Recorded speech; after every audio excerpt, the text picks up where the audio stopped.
আসসালামু আলাইকুম। চলছে রামাদানে আমরা একটা ভুল খুব বেশি করে থাকি এবং আমার ক্লায়েন্টরা বা যারা আমাকে ফলো করেন, আমি কনসালটেন্সি যখন করি তখন সবারই একটা কোয়েশ্চেন থাকে, আপু এটা কেন হয়? রোজা রেখে সেহরি করলাম, সেহরি করবার পরে ঘুম থেকে উঠেই গলাটা মনে হচ্ছে একদম শুকিয়ে যাচ্ছে। আমি তো সেহরিতে 3 গ্লাস 4 গ্লাস করে পানি খেয়েছি, তাহলেও কেন এরকম হলো? তাহলে সায়েন্সটা আমাদেরকে একটু জেনে নিতে হবে। যেটা করতে হবে, সেহরিতে যদি আমি খুব স্পাইসি কিছু খাই বা সল্টি কিছু খাই, তখন যেটা হবে, সল্টে কি থাকে? প্রচুর পরিমাণ সোডিয়াম বডিতে ঠিকমতো অ্যাবজর্ব হতে প্রচুর হাইড্রেশন কিন্তু সে নেয়। তো আপনি যতই হচ্ছে গিয়ে 3 গ্লাস বা 4 গ্লাস পানি খান, এটা তো সারাদিনের জন্য পর্যাপ্ত পরিমাণ হয় না, যেহেতু আমরা ফাস্টিংয়ে থাকি।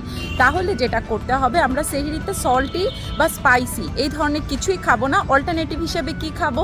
আমরা সেহরিতে ডিম সিদ্ধ নিতে পারি, সেহরিতে মিষ্টি আলু নিতে পারি for a good source of starch এবং ফাইবার। আমরা কিন্তু চিরা টক দই খেতে পারি, ওটস টক দই খেতে পারি, অনেকে চিয়া সিড টক দই, তারপর হচ্ছে গিয়ে একটা গ্রিন অ্যাপেল দিয়ে সুন্দর একটা পুডিংয়ের মতন করেও কিন্তু নিয়ে নিতে পারি। সেহরিটা অনেক লাইট করব, বাট ওটার সাথে যাতে প্রোটিন ইনটেক থাকে সেটাকেও খেয়াল রাখবো, কিন্তু প্রোটিনটা খুবই সলিড প্রোটিন হবে। Egg can B a very good option.